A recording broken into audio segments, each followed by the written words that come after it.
Health professionals are calling for an end to the victimization of pediatrician Dr. Tim de Meyer. Convener for the Progressive Health Forum, Dr. Aslam Dessou, joins me now to discuss this. Dr. Dessou, thank you for your time and good evening to you. Let's start here. Your reaction to hearing that, when we thought we had seen the lifting of Dr. de Meyer's suspension being lifted, now we hear again that he's subjected to further disciplinary processes. Of course, this coming in a form of, I suppose, an email, a letter, a warning letter to not only himself but his colleagues. But your reaction to this? Good evening, Tamela. Good to be with you. Well, of course, we have, our reaction is one of great dismay. The problem is, and there has been some developments since we issued our statement yesterday, the problem is that for months, Dr. de Meyer and colleagues have been going through the proper channels, the established rules of raising matters around the provisioning of this facility, which was in a state of decrepitude, and this was having a direct impact on patient care. And patients were dying or getting disabled as a result. These pleas fell on deaf ears.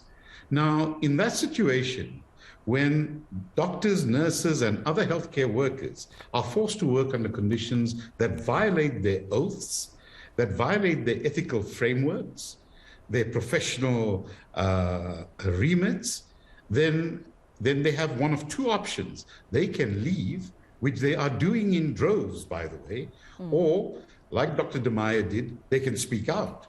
And so by speaking out, Dr. de Meyer acted perfectly in consort with his ethical duties.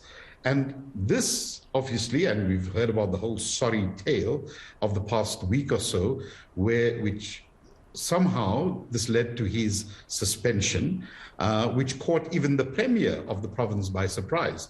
And he was quite correctly outraged by it, given that Dr. de Meyer had raised issues of service. And this was no pejorative attack by him.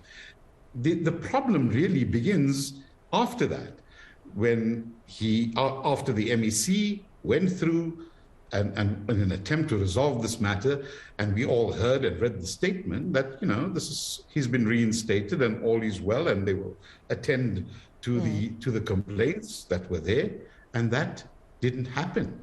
Suddenly we find that the reinstatement was conditional, that his supervisor, the head of pediatrics, Professor Ashraf Kuvadia, was obliged to issue him with a letter of warning. This was told to them directly.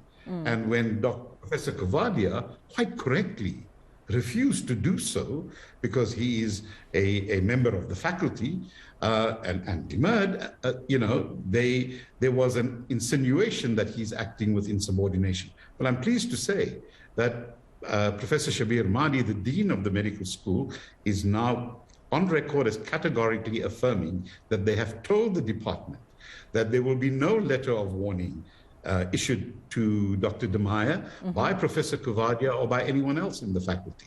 So the ball is squarely in the court now of the government again. Just to understand, these steps and decisions taken by the hospital. Firstly, the issuing of the letter of warning. Why? What's the rationale? So we can better understand, do you think? And I suppose you'll be purely playing here by assumption, Dr. Dessou, because you didn't issue the letter yourself. But why would a letter of warning be issued to Dr. de Meyer? But also, I understand he was then forced to apologize to the CEO of the hospital, Dr. Nozuko Mkabayi. Why is he then apologizing? There's so many questions on why the letter, why the apology. Look, this is a straightforward matter. The administration of health services is the responsibility of the Gauteng Department of Health. In the past, during the days of apartheid, there was every incentive for the regime to stifle dissent. So there was a rule that doctors, nurses, whoever's employed in facilities may not make independent statements either to the media or anywhere else. And we understand why in those days. This regime has no such incentive. It doesn't have an excuse for that. And what we know for a fact over the last 20 years, as it has demonstrated repeatedly that it is the producer of great disasters. And there's a very simple reason for this. They inherited an approach that was used by the apartheid system. We have it on good authority that what by invoking the law or the rules that they did to discipline Dr. de Meyer are unconstitutional. And that's how they've been running the show. So they group no dissent. The CEO is the far end of the head office, not the CEO of the local facility, not the CEO concerned with the facility. Simply reflects the intent of the administration. They were stung by Dr. de Meyer's letter and the revelations he put in there, and this was an act of punitive vindictiveness. Let's just also call a spade here. Could the hospital be almost insinuating that there was reputational damage with what Dr. de Meyer did, not only perhaps to the hospital, but also to its CEO, hence the apology and the warning letter? No, certainly not. The damage to the reputation, they are well qualified to perform, as we've seen on repeated occasions. They didn't need Dr. de Meyer to do that. The problem here is that the CEO, for some reason, believed that a text message that Dr. de Meyer sent out after his reinstatement, thanking people for their support, constituted a further violation and may be part of further disciplinary action against him, and that he had to apologize regardless of that. And the issue of the warning letter keeps him on the hook, has a sword of Damocles over his neck. And you know, it's for us very clear that this is the first step in an eventual dismissal. Now, here's the problem, okay? Whose interests are served by this? It certainly isn't the population that the hospital serves, the patients under the care of the health workers, or the health workers themselves. So if it doesn't serve those interests, whose interests is this action serving? It's very clear to us that there is an approach to administration that will first brook no dissent, but that will extend absolute control, just like in the old days, for the wrong reasons. And this control will force health workers to violate their ethical codes.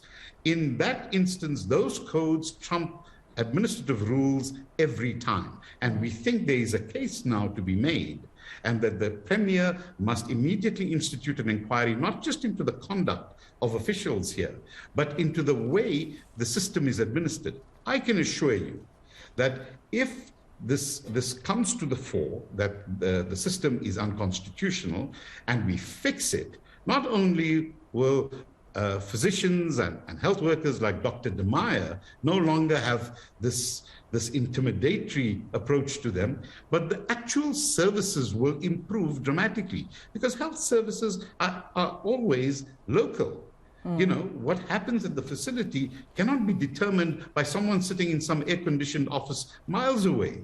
That's just not the way the system works. So obviously whoever's running it is not aware of how a health system should function. For 20 years, we've been suffering under this. As we can see, the public health facilities have deteriorated remarkably because of this. And we just, you know, I think we've passed a tipping point. I hope not, to repair these facilities. It's going to change. It's going to take a change in the system of governing the health system. Yeah, and I'm glad, Doc, that you mentioned the inquiry, because I'd like you to elaborate further on the inquiry that you're calling upon the Gauteng provincial government to initiate and to partake in, because you're saying that you have concerns, you're raising concerns here around what you call the egregious administrative act and conduct, especially that of the CEO. You're accusing the CEO of, you know, exhibiting such behavior even on previous occasions. So almost insinuating this is not the first incident that has occurred. Perhaps to the public it might be, but for healthcare workers working alongside the CEO, there have been previous incidents that are of concern to you. What would you like this inquiry to look at? What interventions would you like the Gauteng provincial government to initiate here? Well, I think the provincial government's inquiry will immediately determine whether there was any administrative action by any of its officials that either were ultra vires or that were executed in terms of statutes that are not constitutional. So that's a very important thing.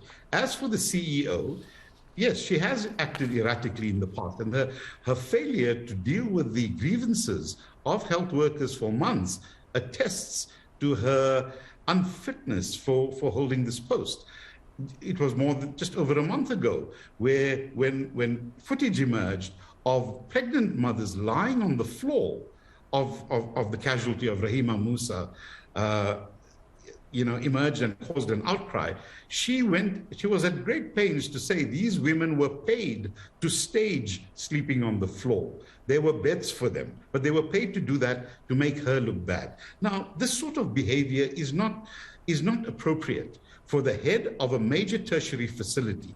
It's completely out of keeping with the kind of capability and talent one requires in that position. So whoever appointed her is also responsible for that poor outcome.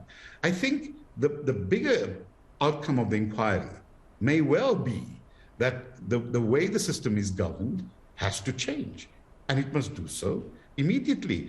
Otherwise, we will continue to see the decline in the public health system that we observe now, with the serial disasters that it visits on us, with great regularity. All right, I'll leave it there, and I appreciate you speaking to us this evening. Dr. Aslam Dasu, always a pleasure talking to you right here on eNCA. That's the convener of the Progressive Health Forum, Dr. Aslam Dasu.